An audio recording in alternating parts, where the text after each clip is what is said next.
सभी माता पिता और अभिभावक को मेरा नमस्कार। माता पिता अक्सर चिंतित रहते हैं कि हमारा बच्चा पढ़ाई अच्छी तरह से नहीं कर रहा या पढ़ाई में कमज़ोर है। तो इस वीडियो में मैं आपको एक तरीका बताऊंगा जिससे आप अपने बच्चे को काफ़ी हद तक बेहतर कर सकते हैं।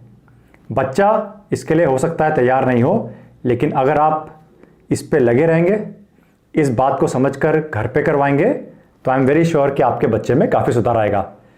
तो आइए सीखते हैं क्या है वन चैप्टर मेथड। तो जिस तरीके की बात कर रहा हूं, आपने सही सुना है, उसे कहते हैं वन चैप्टर मेथड।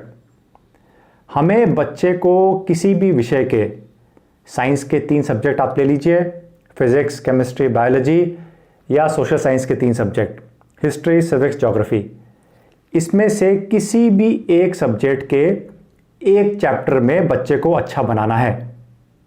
बच्चे को अच्छा बनाने से ये मतलब है कि जब हम बच्चे की तैयारी करने के बाद उसका इम्तिहान लें, उसका टेस्ट लें, तो बच्चा उसमें टॉप पर आए, उसमें बहुत अच्छी तरह से अपना रिजल्ट दे, बहुत अच्छी समझ और पकड़ को लेकर आगे बढ़े और ये डिमॉन्स्ट्रेट करे कि वाकई में मैं बहुत अच्छा हूँ। तो इस चीज़ को करने के लिए सबसे पहले जो चॉइस है वो आप बच्चे पे छोड़ दीजिए कि कौन सा सब्जेक्ट, कौन सा चैप्टर। और ये चॉइस जब आपने बच्चे को दे दी तो कम से कम वो खुशी खुशी स्टार्ट तो करेगा कि हाँ, जो चॉइस हुई है टेस्ट की वो मेरी पसंद से है। अगला पॉइंट, आप बच्चे से खुद एक तिथि लीजिए, एक डेट लीजिए कि इस तारीख को वो उस सब्जेक्ट के उस चैप्टर का टेस्ट लेगा और उस दिन तक वो काफ़ी अच्छी तैयारी कर चुका होगा। आप उसको प्रोत्साहित कीजिए कि वो 100% करके दिखाए। आप ये भी मत बोलिए कि 90 अच्छा है, आप बोलिए कि आप 100 करके दिखाओ और दिन उसको चुनने दें। 4 दिन, 5 दिन, 6 दिन, 7 दिन, 8 दिन, जितना भी बच्चा मांगता है आप उसको दे दें।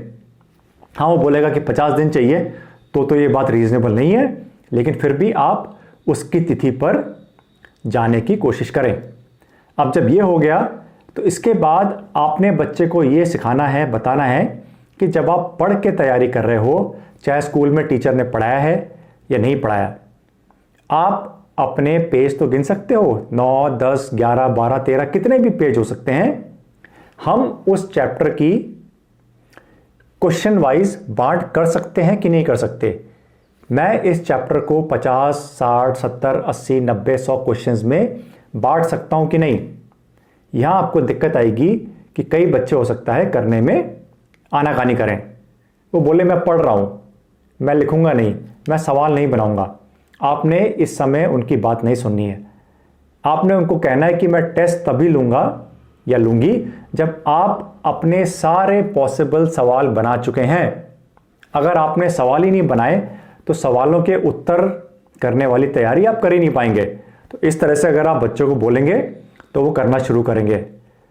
प्रोत्साहित करने के लिए आप कुछ छोटे मोटे प्राइज, कुछ गिफ्ट, टॉफीज़ वगैरह बच्चों को दे सकते हैं जो उनको अच्छी लगती हैं, लेकिन उनसे उस चैप्टर के कवरेज के सारे सवाल बनाएं। उनको बताइए कि जितने भी पॉसिबल हैं शॉर्ट क्वेश्चंस या मीडियम क्वेश्चंस आप बनाएं। एक बार बच्चे ने ये बनाना शुरू कर दिया तो आपके पास एक टारगेट आ जाएगा।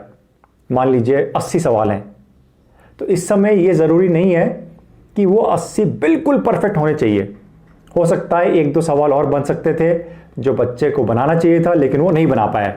सबसे ज़रूरी बात यह है कि क्या उसने उन सवालों को किया। अब आप पूछेंगे कि वो बैठ के पढ़ रहा था तो हमें तो लगता है उसने किया, लेकिन हम कैसे मान लें।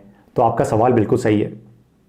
बच्चे बैठ के पढ़ रहे हैं तो वो पढ़ रहे हैं या सपनों की दुनिया में खोए हुए हैं, इसका हमें अंदाज़ा नहीं लग सकता।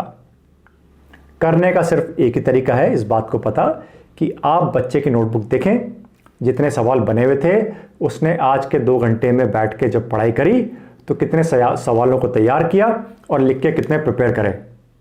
अगर वो एक अच्छा नंबर है 40, 50, इसका मतलब उसका ध्यान अपने लक्ष्य को पाने पे था।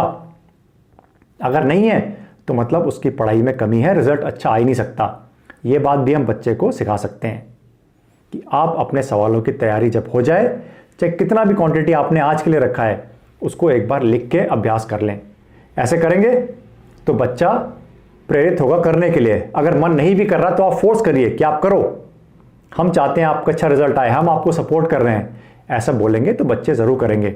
और आप ये नापिए कि जब बच्चे ने तय किया था कि 80 सवाल करने हैं और आज उसने 40 करे, तो जाहिर सी बात है एक और दिन देख के वो 40 कर लेगा। अब उसके याद करने का समय आप नोट करिए कि एक दिन में कितने याद करके लिखता है। अगर वो 2 दिन में ही 80 पूरे कर रहा है तो 6-8 दिन में वो 3-4 रिवीजन कर सकता है। 3-4 रिवीजन उसने पूरे कर लिए और आपको यकीन दिला दिया कि मैं परफेक्ट हूं, तो बाय एंड लार्ज उसका रिजल्ट परफेक्ट ही आएगा। लेकिन अगर वो दिन में 5-10 ही कर रहा है तो इसका मतलब आपको 10 दिन तो एक रिवीजन के लिए लगेंगे, तो वो काफ़ी कम होगा। तो आप बच्चे की पेस से देखिए कि अपनी चुनी हुई तिथि तक वो कितने रिवीजन्स कर पाता है, 3, 4, 5 या और भी कम, 2, 1। तो बच्चा अगर अच्छे रिवीजन्स करेगा तो उसको बहुत ज़्यादा कॉन्फिडेंस होगा अपने ऊपर कि मैं बहुत अच्छा करूँगा टेस्ट में। अब चलिए, अब टेस्ट का दिन आता है, हमने टेस्ट लिया, उसको कंपेयर किया और बच्चे के मार्क्स आए। अगर उसने फुल बहुत अच्छी तरह से कर लिया तो बहुत अच्छी बात है, या फिर एक्सेलेंस के पास में तो भी अच्छी बात है। लेकिन अगर उसका परफॉर्मेंस काफ़ी पीछे था, बच्चे का जो रिजल्ट है उससे आप ये तो अंदाज़ा लगा सकते हैं कि इसने अपने तैयार करे हुए सवालों में से इतने कर लिए और इतनों में गलती करी। आप उसके सवालों का ही टेस्ट पेपर उसको बना के दे दें, आप फिर चेक करें कि उसके सवालों में से उसने कितने छोड़े। उसको कॉन्फिडेंस था 80 के ऊपर, लेकिन करे उसने 55, यानी 25 की गलती रह गई।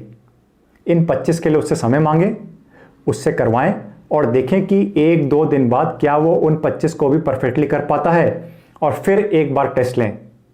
बच्चा फ्रस्ट्रेट होगा, झुंझलाएगा, हो सकता है परेशान होकर बोले कि आपने मुझे तंग कर दिया। लेकिन अगर आप ये उसकी अच्छाई के लिए नहीं कराएंगे, वो कभी नहीं समझेगा कि एक चैप्टर में अच्छा बनना क्या होता है। ओवरऑल पढ़ाई कर रहा है, मोटा मोटा मेहनत कर रहा है, अच्छा कर लिया, कितना अच्छा किया भगवान जानता है। तो ऐसे नहीं होना चाहिए। हमें बच्चों से हिसाब लेने की जो एक स्किल है वो उनको देनी है। उन्हें आना चाहिए कि मैं अपने काम का हिसाब कैसे रखूं, अपनी पढ़ाई का हिसाब कैसे रखूं और अपनी तैयारी को कैसे क्वांटिफाई करूं। यानी इतना टारगेट था और इतना मैंने कर लिया है, कमी इतनी है जिसको करने में मुझे इतने दिन चाहिए। इस तरीके को आप अगर अपनाएंगे तो आपका बच्चा बहुत फोकस्ड होके दिन नाप के तैयारी कर लेगा, और इस तरीके पे चल के ही उसको 3 चैप्टर, 5 चैप्टर, 7 चैप्टर तैयार करने में, टाइम प्लान बनाने में मदद मिलेगी। लेकिन कभी हमने करा नहीं तो इसको हम कर भी नहीं पाएंगे, और आगे जब लोड बहुत बढ़ता जाएगा तो बच्चा निराश हो जाएगा, बोलेगा मैं पढ़ाई नहीं कर सकता, मुझे ट्यूशन भेज दो, मुझे ये करा दो, मुझे वहाँ जाना है। होगा तब भी नहीं, क्योंकि उसने एक लोड लेना, अपनी जो पढ़ाई है उसका आकलन करना कभी सीखा ही नहीं। तो इस एक चैप्टर के माध्यम से हम बच्चे को बहुत कुछ सिखा सकते हैं।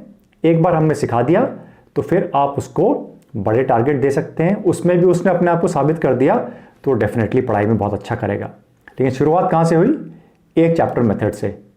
तो इसको आप लोग करें, और करके कैसा लगा लेट मी नो इन कमेंट्स में बताइए आपको कैसा लगा। आपसे फिर मुलाकात होगी। टेक केयर, गुड बाय, नमस्कार।